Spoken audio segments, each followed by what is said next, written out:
Bismillahirrahmanirrahim. Assalamualaikum warahmatullahi wabarakatuh. Selamat siang Bapak Ibu yang terhormat.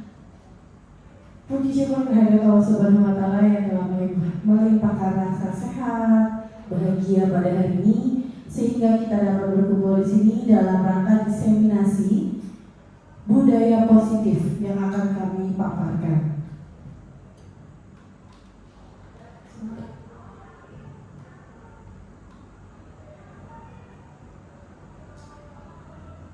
Yang terhormat Bapak Fajar Subijakto selaku Kepala SMP Negeri 77 Jakarta, yang kami hormati Bapak Ibu Wakil Kepala Sekolah, yang kami hormati pula Bapak Ibu Guru yang dapat berkenan hadir di ruang ini. Hari ini saya, Bu Akrianita dan Ibu Yesi Afrila akan mengadakan diseminasi budaya positif, yaitu menyebarkan pemahaman dan penerapan pengalaman disiplin positif. Nanti bersama-sama kita akan belajar. Di sini bukan berarti kami yang berdiri di sini paham akan teori ini atau mengerti betul, tapi kita di sini sama-sama berbagi pengalaman, sharing dan sebagainya ya Bapak Ibu, sebagai ajang evaluasi kami atau evaluasi kinerja kita selama ini terhadap murid-murid kita.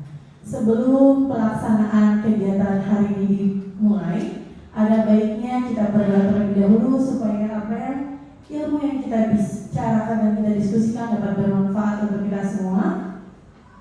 Sama-sama kita membaca basmalah. Bismillahirrahmanirrahim. Selamat datang Ibu Rosinta, Ibu Endang dan Ibu Hilda. Silakan menempati tempat yang sudah disiapkan. Acara selanjutnya tidak enak kalau tidak mendengar pengarahan atau penguatan langsung dari Bapak Kepala Sekolah. Yang kami hormati Bapak Fajar Subijakto berkenan memberikan penguatan kepada Bapak Fajar Subijakto, dipersilakan.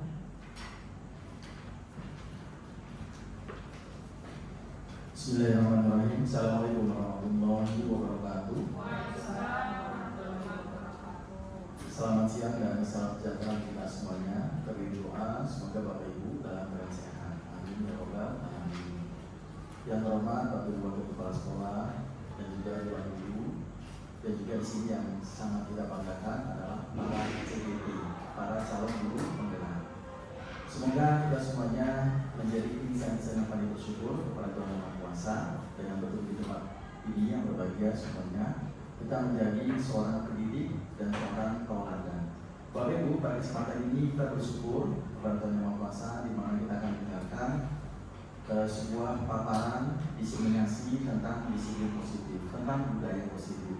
Yang mana seperti yang kita ketahui bersama sebagai seorang pendidik, kita di sini memberikan sebuah tauladan pengibasan kepada putra putri peserta didik kita dalam rangka meningkatkan kualitas baik dari segi karakter, pengetahuan maupun dari segi aspek-aspek rohani yang lainnya.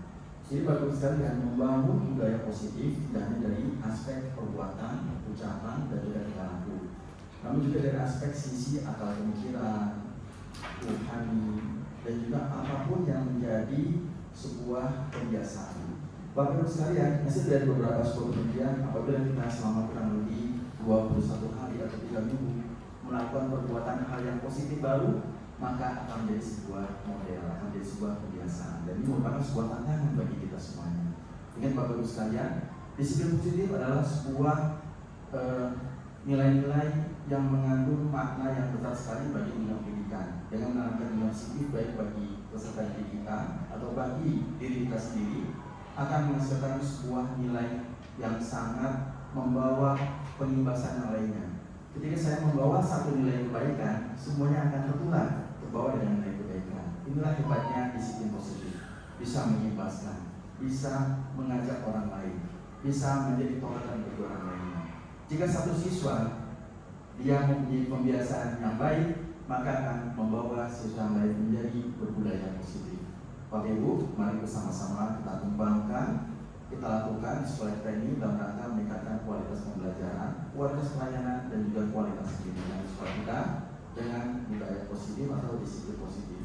Selamat untuk mendengarkan seminar pada hari ini. dari calon-calon guru penggerak. Terima kasih. Assalamualaikum warahmatullahi wabarakatuh. Terima kasih kepada Bapak Fajar Subijanto atas penguatan yang diberikan pada kami pada hari ini. Acara selanjutnya untuk menghangatkan suasana, kita akan ice breaking terlebih dahulu. Ice breaking akan dipimpin oleh Ibu Aprianita. Bapak mau izin? Ya, baik. Terima kasih banyak Bapak. Semoga sukses di SMA 71. Silakan Ibu Aprianita. Oke. Yes. Oke, assalamualaikum warahmatullahi wabarakatuh. Ibu-ibu nih gak ada bapak-bapaknya ya, mungkin nanti sebentar lagi akan hadir ya, yang ada saja dulu. Hari ini biar lebih hangat, biar lebih semangat lagi ya, karena kita akan memaparkan materi yang sangat seru sebenarnya. Jadi betul-betul supaya semuanya semangat dan tergerak. Boleh berdiri terlebih dahulu, silakan ibu-ibu. Kalau bisa cari pasangan, ayo harus berdua kan. Ini Bu Jenny pasangannya di sesi. Cari pasangan ya. Ayo ya, berdua ya, siap.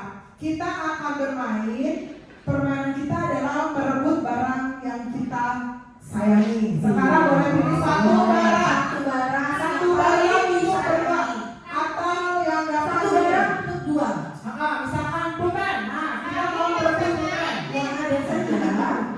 Yang ada disingkirkan dulu. Sudah? Nanti yang Boleh. Sudah ya? Bu Jenny sudah diperebutkan? Oke. Tidak boleh dua, hanya satu. Satu, jadi dua orang. Ah. Satu saja dua orang. Dua orang, satu barang. Dua Sudah? orang saja. Mumu, orang apa yang diperebutkan? Oke, kunci taruh di bibir dulu, boleh. Bu Rani apa yang diperebutkan? Kunci motor. Kunci motor. Boleh. Ada yang mau memperebutkan? Ya. Sedotan, boleh. Ada lagi? Kertas, boleh. Kalau ini singkirkan dulu, ya. Siap ya? Sudah? Tangan kiri di belakang semua. Tangan kiri di Tangan kiri di belakang. Tangan kanan di depan. Siap ya? Kalau saya sebut satu, ibu-ibu jawabnya ke atas. Satu ke atas. Satu ke atas. Kalau dua ke depan. Dua ke depan. Dua ke depan. Hati-hati jangan ditolong ya. Kalau tiga ke samping. Tiga ke samping. Dua ke depan. Kalau empat rebut barangnya secepat kilat. Siap ya? Siap. Satu kemana tadi? Ke atas. Dua ke depan. Tiga ke samping. Empat rebut. Nanti yang berhasil dapat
ada pemaparan beberapa materi yang akan kami sampaikan bertiga.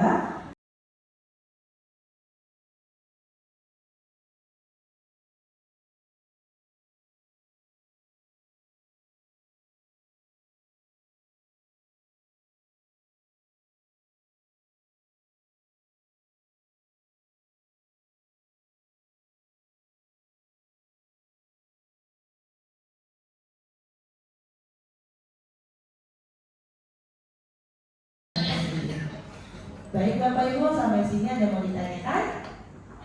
Kita lanjut dulu ya ke Bu Rindi. Silakan Ibu Rindi Oktaviani akan menjelaskan 5 posisi kontrol dan segitiga restitusi. Baik, terima kasih Ibu Yesi April. Iya, kayaknya ngantuk ya. Kita S breaking dulu ya Bapak Ibu. Jadi S breakingnya itu adalah nyebutin angka 1 sampai 5. Tapi kalau yang ganjil itu harus menyebutkan namanya, ya, nama sendiri, dan ya nanti bisa ke nama temannya. Kita biar nggak ngantuk ya Bapak Ibu ya. Saya acak. Jadi kalau misalkan saya mau mulainya dari Pak Zaki, misalkan saya pegang Pak Zaki, maka Pak Zaki berarti nomor 1. Nah, berarti Pak Zaki tidak perlu menyebutkan angka 1, tapi langsung menyebutkan namanya. Oke? Bisa dipahami ya Bapak Ibu ya? Supaya nggak ngantuk, karena habis ini kita akan belajar lagi 5 posisi guru. Oke, saya mau mulai dari Ibu Umu. Lanjut? 2. Oke.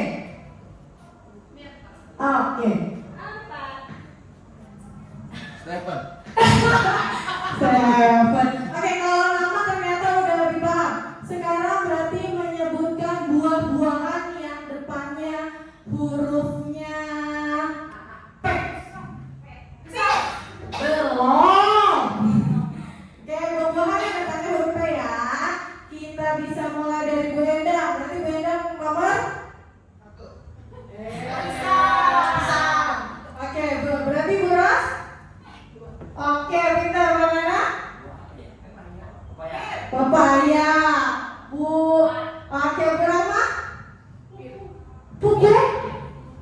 Pugu itu buah apa? Oh. Bu Rama ngantuk berat soalnya. Oke. Baik, Bapak Ibu, kita langsung mulai saja. Semoga masih tetap semangat ya, Bapak Ibu. Karena materi ini materi yang penting bagi diri kita. Sebagai evaluasi kita tuh ada di mana sih posisi kita selama ini? Apakah posisi kita sudah benar? Apakah posisi kita sudah ideal? Ketika kita berbicara tentang murid, maka semua pembelajaran berpusat pada murid. Tadi kita sudah ngomongin keyakinan kelas, ngomongin nilai kebajikan.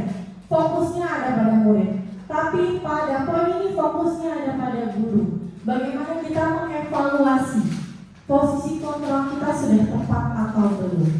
Saya di sini tidak menjadi orang yang paling pintar, tidak menjadi orang yang paling tahu tentang ini, tapi kita belajar bersama-sama ya Bapak Ibu. 5 posisi kontrol guru. Berikut ini akan disampaikan suatu program disiplin positif yang berpusat pada murid, dikembangkan oleh Diego Set dengan pendekatan restitusi yang disebut dengan 5 posisi kontrol. Diego Set dalam bukunya Restitution mengemukakan bahwa guru perlu meninjau kembali penerapan disiplin di dalam ruang kelas mereka masing-masing selama ini. Apakah telah efektif? Apakah sudah berpusat? Apakah sudah memerdekakan? Intinya kurikulum merdeka itu adalah memerdekakan murid, ya, memandirikan murid bagaimana dan mengapa. Ada 5 Bapak Ibu, 5 posisi kontrol guru ada 5. Kalau sebelum saya menjelaskan apa saja sih dan bagaimana ciri-ciri 5 kontrol guru, kira-kira kita ada di mana ya sekarang ini? Bu Rani, coba tebak, Bu Rani kira-kira dari 5 ini Bu Rani ada di posisi mana yang sering Bu Rani lakukan? Iya. Ada di mana kira-kira Bu Rani biasanya? Teman. Bu Rani teman, coba kita ke Buras. Biasanya di mana Buras? Pilih antara 5, biasanya Buras ada di posisi kontrol mana? Iya, pilih. Yang beri rasa deh. Memberi Salah rasa. berarti ya. Kalau Bu Hilda sebagai apa Bu Hilda? Manajer. Kita lihat ya. Apakah manajer sesungguhnya? Gak apa-apa, coba. Penghukum. Bagaimana sih guru penghukum itu? Guru pada posisi penghukum adalah yang menerapkan posisi penghukum. Dia akan berkata. Tapi gak ucuk-ucuk tuh siapa sih yang suka terlambat kita tuh? Misalnya kalau anak kelas saya Asyifa misalnya, dia sering terlambat. Maka kalau saya berada di posisi penghukum, saya bilang gini, Asyifa, terlambat lagi. Kapan sih kamu mau berubah? Terlambat terus setiap hari. Lari lapangan kamu 5 kali. Nah, itu adalah posisi penghukum. Terlambat lagi, pasti terlambat lagi. Selalu datang terlambat. Walaupun memang kita manusia biasa ya Bapak Ibu, yang kadang jiwa emosional kita sedang tidak baik-baik saja. Nah, apa sih efeknya Bapak Ibu kalau kita menerapkan posisi kontrol penghukum ini? Yang pertama, kira-kira murid malu gak kalau kita marahin di depan umum? Malu. Efek dari malu itu apa? Dendam. Bu Rindi naik Gojek, saya umpetin lah helmnya dan gak bisa pulang. Misalnya, Bu Rindi ngomel mulu kerjaannya. Diapainnya enaknya Bu Rindi, besok saya mau terlambat lagi biar Bu Rindi ngomel lagi. Saya rindu soalnya sama suara ngomelnya. Misalnya seperti itu ya. Atau bahkan lebih buruk dari itu Bapak Ibu, ketika kita berada di posisi penghukum. Lanjut Bapak Ibu, ini pembuat rasa bersalah. Kayaknya bawaannya gak enakan gitu sama murid. Jadi gini, posisi guru ini akan bersuara lebih lembut. Dia akan membuat rasa bersalah menggunakan keheningan, sehingga membuat orang lain merasa tidak nyaman. Di sini dia akan membuat, ibu kecewa banget sama kamu. Misalnya, berapa kali ya Bapak harus kasih tahu kamu biar kamu gak terlambat lagi. Lalu bagaimana coba kalau orang tua kamu berbuat begitu? Kamu gak kasihan ya sama ibu terlambat terus? Kamu gak kasihan ya sama orang tua kamu dipanggil terus ke sekolah? Ini adalah posisi pembuat rasa bersalah. Beda, kalau penghukum tadi suara kita kencang. Terlambat lagi, dulu kamu lari kamu. Itu namanya penghukum. Tapi kalau pembuat rasa bersalah, aduh Asyifa, kapan mau berubah? Gak kasihan sama ibu nak, manggil orang tua kamu terus. Orang tua kamu capek loh ke sekolah terus. Nah, itu membuat rasa bersalah. Apa efeknya ke anak-anak kita? Murid akan merasa bersalah, betul. Tapi rasa bersalahnya mengecewakan bapak ibu gurunya. Murid akan merasa jadi orang yang gagal dan tidak sanggup membahagiakan orang lain. Membahagiakan dirinya sendiri aja dia tidak bisa, apalagi membahagiakan orang lain. Ini secara psikologis sama saja dengan penghukum tadi. Ya, dia akan tertanam, emosinya akan ditahan sama dia. Ya, gue gak bisa apa-apa, gue cuma bisa ngecewain bapak ibu guru, cuma bisa ngecewain orang tua, gak bisa gue nyenengin orang tua dan guru gue. Ditanam terus di hati dia, tidak bisa dia luapkan. Ini berbahaya bapak ibu, akan menjadi gunung es dan akan menjadi bumerang pada suatu saat nanti, dan bahkan bisa mungkin menciptakan emosi-emosi yang tidak stabil kepada anak-anak kita. Nih, kita senang ada di sini. Apa itu? Yaitu posisi teman. Posisi teman yaitu guru posisi ini tidak akan menyakiti murid. Kan kita menganggapnya teman, ya.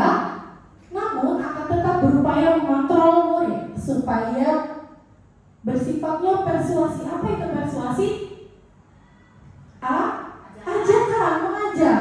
Ya, posisi ini berhubungan baik yang terjalin antara guru dan murid. Karena kita mengajarnya SMP, otomatis jenjang usia kita sama anak-anak tidak terlalu jauh. Terus zamannya juga kita masih bisa mengikuti kalau anak-anak SMP. Adi, ayolah, bagaimana sih kamu? Kan kamu udah janji sama ibu mau berubah. Masa belum berubah juga? Jadi sifatnya sudah lebih ke teman. Ya sudah, nggak apa-apa, duduk lagi. Misalkan terlambat nih Adi, kamu terlambat lagi ya? Iya Bu. Ya udah, nggak apa-apa. Besok jangan terlambat lagi ya. Hanya sebagai teman, Bapak Ibu. Mungkin posisi ini disebut ideal karena tidak menyakiti, tidak berkata kasar, tidak membuat dendam. Tapi apa akibatnya yang akan terjadi? Murid akan merasa senang dan akrab. Ya, ini positifnya. Karena merasa asik nih di sesi, asik gue akan Bu Hilda bisa diajak kerja sama yang baik.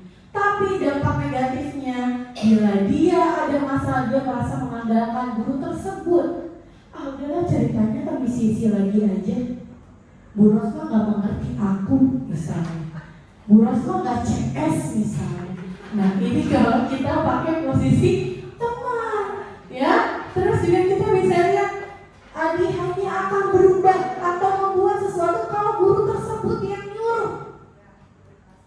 Iya, nggak mau, gue maunya kalau disuruh sama Bu Akri, baru gue mau bersihin ekobrik di bawah. Kalau nggak disuruh Bu Akri, Bu Rini kan bukan PJ-nya, nggak seru, gitu. Ya, itu dampak negatifnya Bapak Ibu yang ada pada diri anak-anak. Pemantau, apa itu posisi pemantau? Pemantau berarti mengawasi. Pada saat kita mengawasi, kita bertanggung jawab atas perilaku orang-orang yang kita awasi. Posisi ini berdasarkan peraturan-peraturan dan konsekuensi. Contohnya, peraturannya apa? Terlambat. Hani, kan kamu udah tahu peraturannya apa kalau terlambat? Itu namanya posisi sebagai pemantau. Oke, karena kamu udah tahu konsekuensinya, laksanakan. Itu hanya pemantau. Ya, lalu apa sih dampaknya? Murid akan memahami konsekuensinya. Tapi guru tidak menunjukkan emosi yang berlebihan. Dia nggak marah, dia nggak baik juga. Tapi apa? Murid akan dibuat tidak nyaman. Ya, kalau misalkan gini, tadi Miss Isi sudah menyampaikannya. Kalau anak terlambat masuk kelas, maka dia harus tetap di kelas selama pembelajaran. Maka dia akan menghabiskan waktunya untuk mengerjakan tugas. Ini yang disebut dengan Bu Hilda tadi, posisi manajer. Manajer itu seperti apa Bu? Seperti apa sih? Bukankah manajer berarti pemilik perusahaan? Manajer berarti yang memimpin perusahaan? Bukan. Manajer adalah posisi di mana murid dan guru itu bersama-sama duduk, bertanggung jawab atas perilakunya, dan menemukan solusinya. Kalau tadi pemantau, si guru hanya memberitahu kamu salah, konsekuensinya ini laksanakan, tapi tidak memberikan jalan keluar atau solusi. Kalau posisi manajer, si pembuat salah atau si yang menghadapi masalah, dia yang merumuskan sendiri solusinya. Ini adalah bentuk ideal posisi kita Bapak Ibu. Memang untuk mencapai posisi ini bukan sesuatu yang mudah, namun bisa kita coba bersama-sama. Nah, apa akibatnya kalau kita pakai posisi manajer? Fokus ada pada murid, ya, bukan membahagiakan guru atau orang tua, tapi individu itu sendiri. Murid sudah tahu adanya suatu permasalahan atau suatu yang sedang terjadi, dan dia akan mempertanggungjawabkan perbuatannya. Saya akan menampilkan video tentang 5 posisi yang terlalu buruk.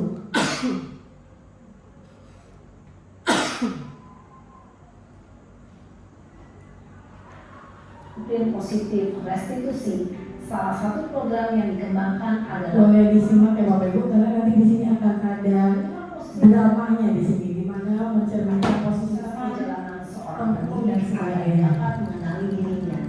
Pada video kali ini, kita akan membahas tentang 5 posisi kontrol yang dikembangkan oleh Diane Gosson dan contoh penerapannya.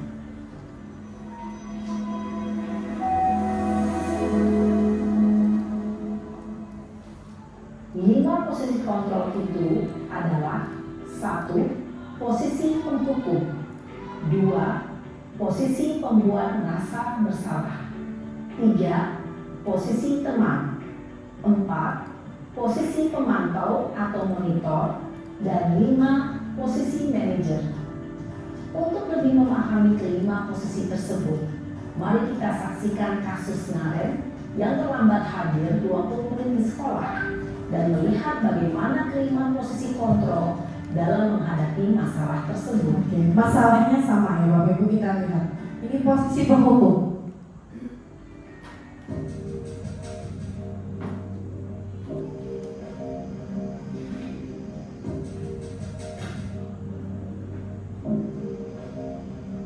Naren, sini kamu. Selamat pagi Bu. Selalu terlambat. Kamu deh, pasti terlambat. Maaf Bu, saya Apa? Apa coba? Alasan kamu apa lagi? Kapan sih kamu tidak terlambat? Malas sekali kamu jadi anak. Nah, seperti itu. Kapok. Dari sini kita udah tahu ya nadanya tinggi gitu.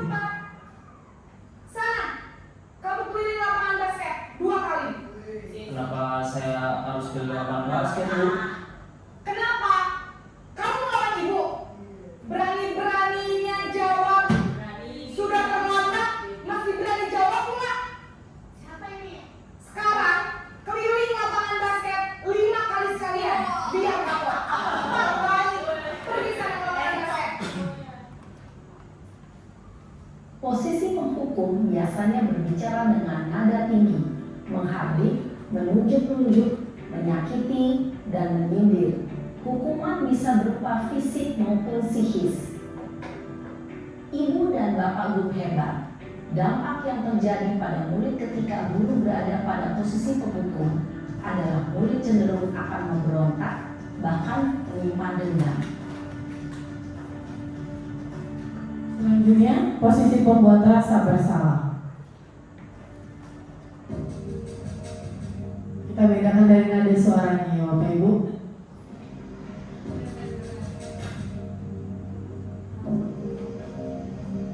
Naren,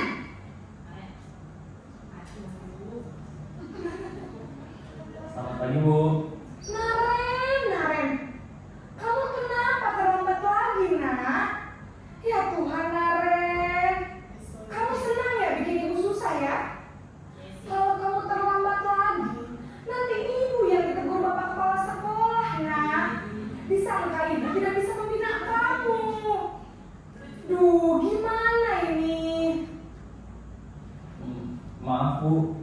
Duh, Gusti Naren. Kamu suka ya kalau ibu ditegur bapak kepala sekolah? Terus, sekarang ibu harus tulis apa yang di buku absen? Ini kamu sudah sering terlambat loh. Ibu harus apa coba? Maaf Bu.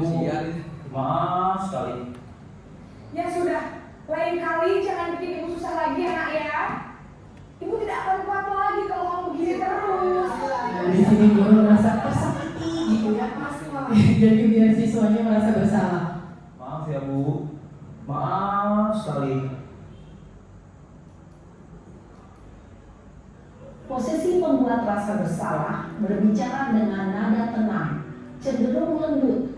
Namun kata-kata yang diutarakan membuat murid merasa menjadi orang yang gagal, memandang buruk dirinya sendiri, merasa tidak berharga, dan tidak sanggup membahagiakan orang lain.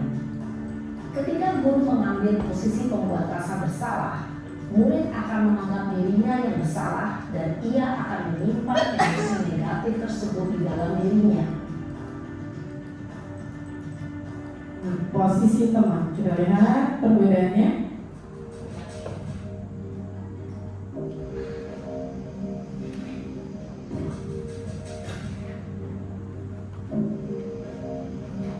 Naren,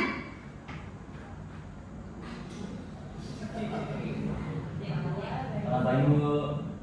wah sudah jam berapa ini nak? Terlambat lagi ya sayang. Iya Bu. Habis Siap. saya mau bangunkan saya Bu.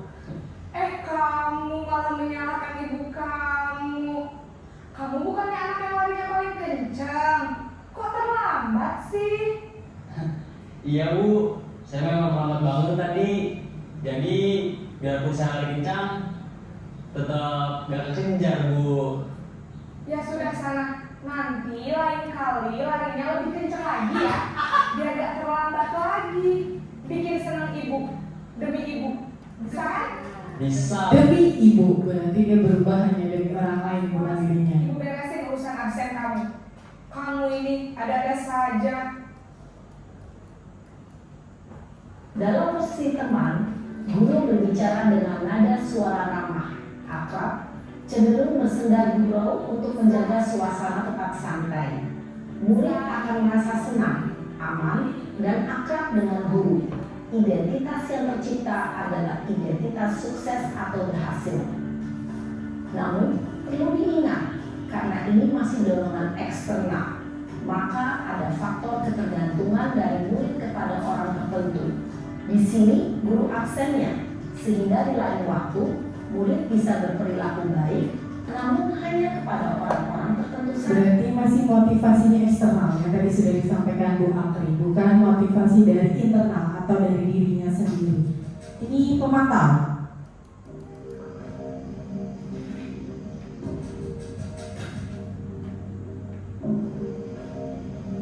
Naren!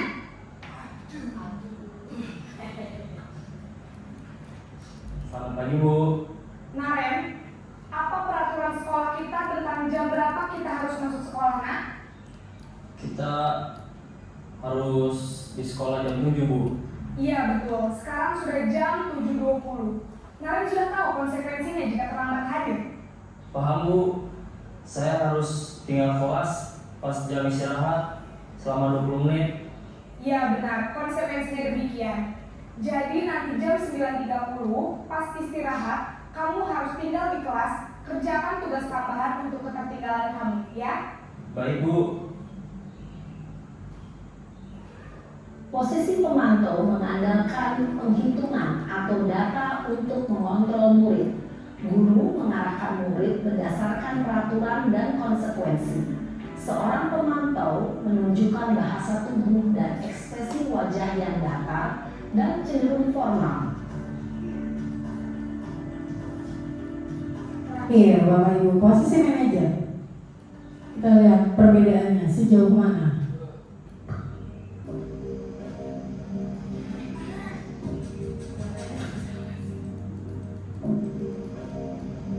Naren!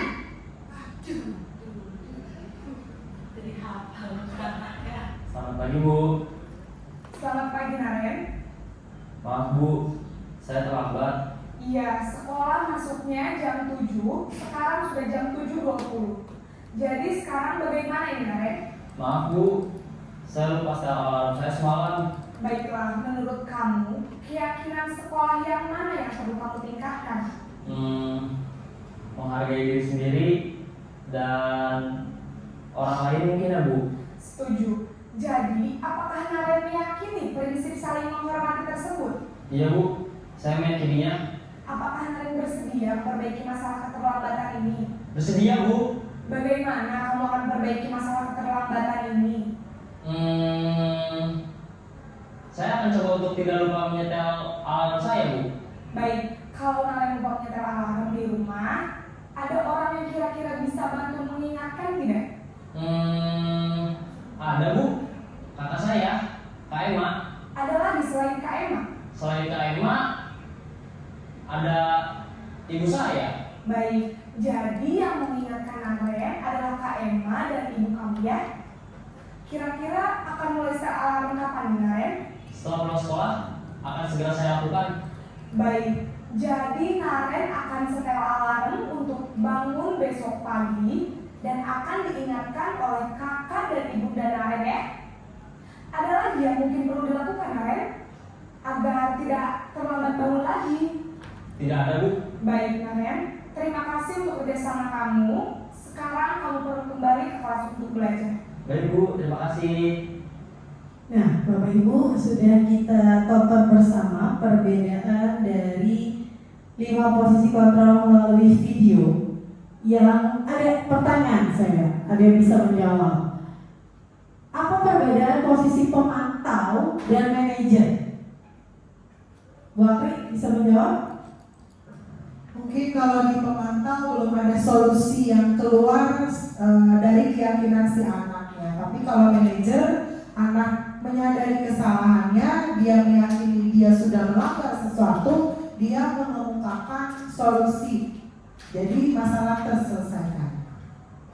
Betul. Nah, sekarang sepakat nggak Bapak Ibu bahwa posisi kontrol ideal kita adalah manajer? Sepakat Bapak Ibu? Sepakat. Jadi mulai hari ini kita akan berusaha sepenuh hati sebisa yang kita bisa lakukan untuk memperbaiki posisi kontrol kita menjadi manajer.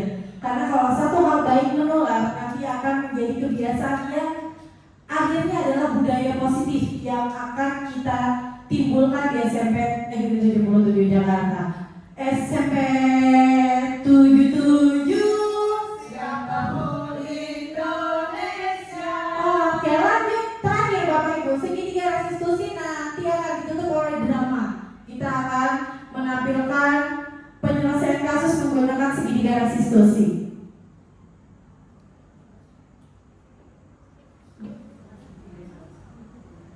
Nah, segitiga restitusi, namanya segitiga. Berarti ada berapa sisi Bu Indri kalau segitiga? Ada berapa sisi segitiga? Ada 3, karena Bu Indri guru matematika ya. Jadi tahu segitiga ada 3 sisi. Ya, sisi pertama yaitu ada namanya menstabilkan identitas. Lalu sisi kedua ada yang namanya validasi tindakan yang salah. Sisi ketiga ada yang namanya menanyakan keyakinan. Langsung aja.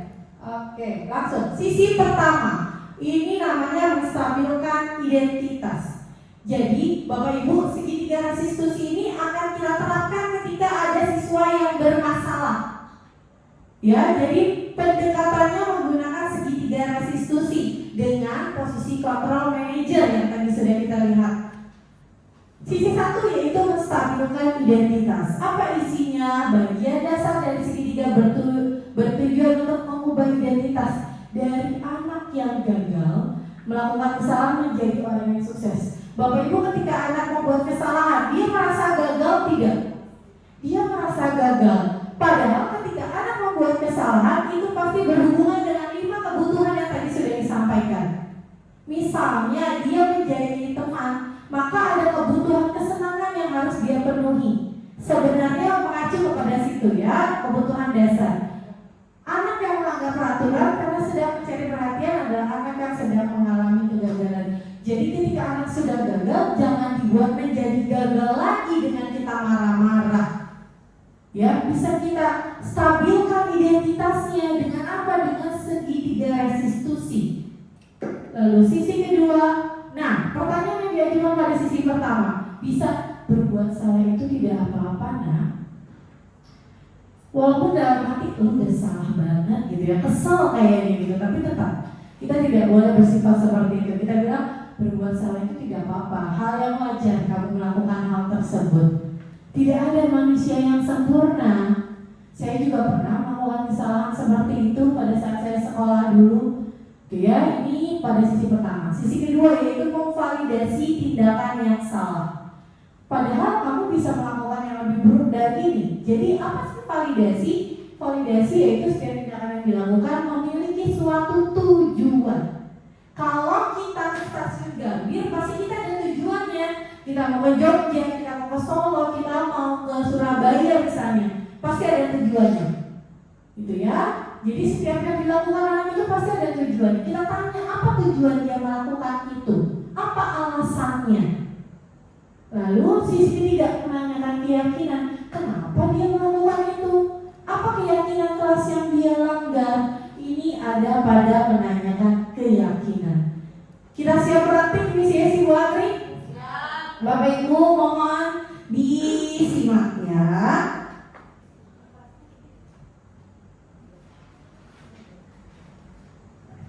Langsung saja lah Bu Indri ya. Di sini kita akan mendemokan suatu peristiwa yang mungkin sering kita alami sehari-hari dalam proses pembelajaran ya. Pada suatu hari di kelas 7B, yaitu pada pelajaran bahasa Inggris, yang menjadi gurunya adalah Mensami. Di kelas tersebut, setelah ulangan, diberikan kertas ulangan kepada 2 siswi, yaitu Yesi dan Akri, oleh guru tersebut. Dan ternyata kedua siswi ini mendapatkan nilai yang berbeda, sangat jomplang sekali. Kejadiannya seperti ini.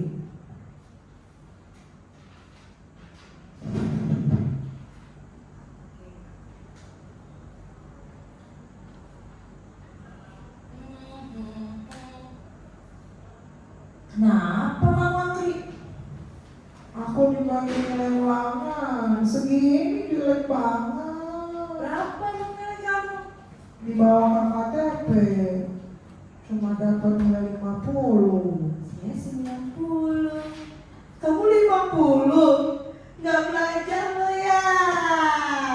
Makanya belajarnya tuh yang lebih keras lagi. Belajar yang bener lo. Teman-teman, Akri dapat 50. Gue 90 dong. Keren kan gue? Kamu jahat, aku kan malu depan teman-teman dikasih tahu.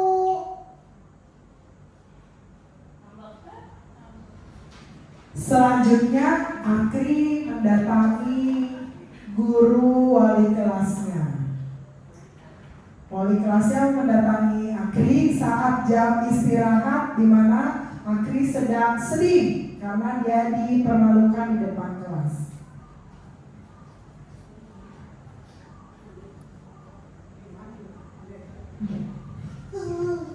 Buat banget sih sini, malu. Akri, kamu kenapa? Kok menangis?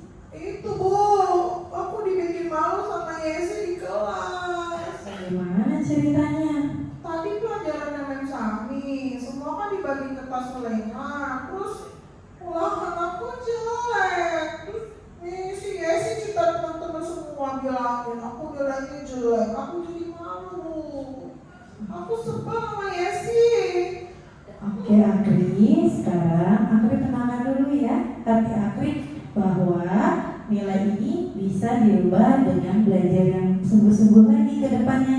Ibu akan mencoba berbicara sama Yesi ya untuk menyelesaikan masalah ini Akri. Akri sekarang silakan beristirahat, makan dan menjadi happy kembali. Oke Akri? Janji aku. Janji, mana janjinya? Janji. Oke, di akhir waktu wali kelas mencoba menghubungi Yesi untuk menanyakan kejelasannya. Yesi, boleh ketemu dengan ibu dulu sebentar nak? Oh iya Bu, baik. Baik, silakan Yesi duduk. Iya Bu. Halo Yesi, Iya Bu. apa kabar? Baik, Ibu. Sehat Yesi hari ini? Sehat Ibu. Gini Yesi lagi ada masalah tidak? Tadi ibu sempat melihat Akri di belakang menangis. Ada yang ingin Yesi jelaskan atau ceritakan kepada ibu? Tadi saya masih tahu teman-teman kalau nilainya Akri kecil Bu. Terus Akri nangis Bu. Oke, jadi Yesi mengejek Akri karena nilai ulangan Akri lebih kecil dari Yesi. Iya Bu. Baik, Yesi bersifat bangga terhadap pencapaian diri itu sah-sah saja dan itu wajar dilakukan oleh Yesi. Yesi merasa senang kalau nilai Yesi bagus. Ya, tapi menurut Yesi, adakah hal lain yang merugikan orang lain dari kegiatan yang Yesi lakukan mengejek Akri? Saya karena mendapatkan nilai 90, saya merasa saya pintar banget Bu, dan saya merasa sangat menguasai pelajaran bahasa Inggris. Dan ketika saya lihat Akri mukanya bersedih, dia nilainya lebih kecil, saya semakin makin merasa keren banget Bu, saya bisa dapat 90. Dan akhirnya saya terpuncak bahwa nilai Akri kecil di depan teman-teman, dan saya tidak menyangka Akri menangis. Baik Yesi, jadi Yesi Yesi sudah tahu kalau yang Yesi lakukan merugikan Akri dalam hal ini. Iya. Baik, Yesi, menurut Yesi, keyakinan apa dari kegiatan yang Yesi lakukan atau tindakan yang Yesi lakukan terhadap Akri yang merugikan? Tidak menghargai Akri, Bu. Tidak menghargai Akri, ada lagi Yesi? Saya tidak menghormati Akri sebagai teman. Betul Yesi, jadi sesuai dengan keyakinan kelas yang sudah kita bicarakan dan kesepakatannya bahwa kita harus saling menghargai satu sama lain. Menurut Ibu, ada tindakan lain yang bisa Yesi lakukan, kesenangan yang Yesi dapatkan dengan cara tidak merugikan orang lain.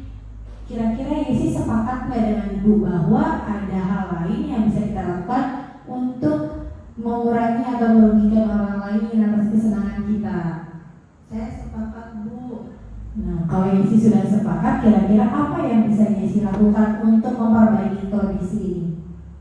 Saya akan menemui Akri untuk meminta maaf. Saya juga akan mengajak dia untuk belajar bersama, Bu.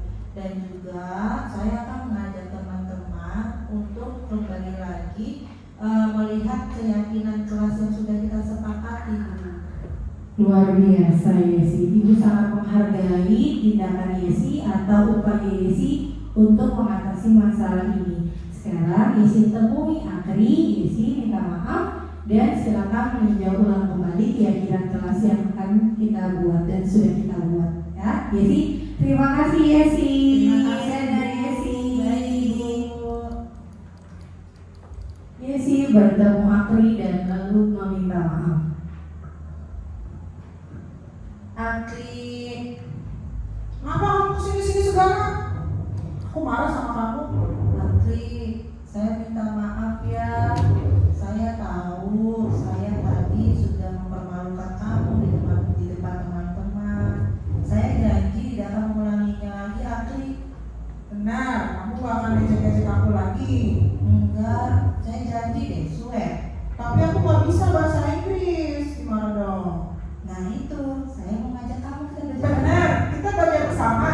Iya. Boleh, boleh. Oke, siap. Terima kasih Yesi. Baik, Oke. Bapak Ibu, berikut adalah contoh kegiatan diskusi yang kita laksanakan. Semoga dengan contoh ini bisa membuat Bapak Ibu ada gambaran bagaimana menerapkan segitiga restitusi. Kita sama-sama berproses bersama ya Bapak Ibu untuk mencapai disiplin positif, tidak hanya menjadi keterpaksaan tapi sudah menjadi karakter, betul ya? Karakter di SMP Negeri 77 Jakarta. Kita sudah di akhir perjumpaan Bapak Ibu. Terima kasih banyak. Oh, ada yang ingin bertanya Bapak Ibu? Bu Indri mau bertanya boleh?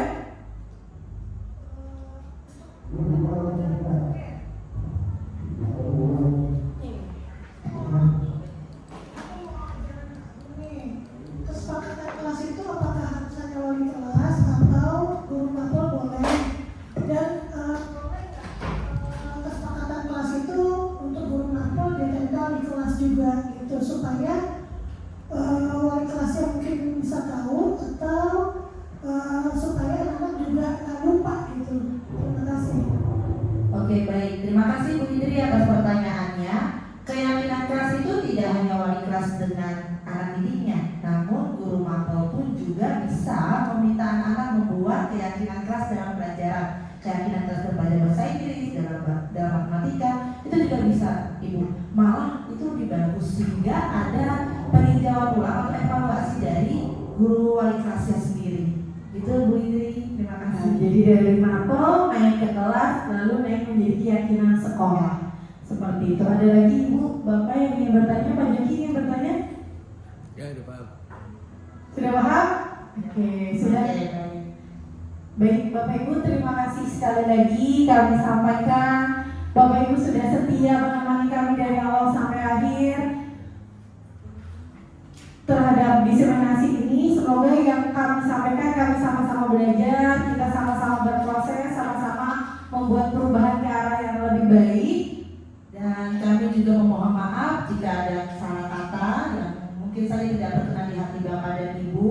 Dan semoga apa yang kami sampaikan ini kita sama-sama belajar untuk menerapkan terwujudnya budaya positif sekolah. Sekali lagi terima kasih atas kehadirannya. Mohon maaf kalau ada kekurangan dalam penyampaian diseminasi kami hari ini. Akhir kata kita ucapkan terima kasih. Wabillahi taufiq wal hidayah. Assalamualaikum warahmatullahi wabarakatuh. Selamat siang Bapak Ibu. Boleh kembali beraktivitas kembali. Terima kasih. Terima kasih dan mohon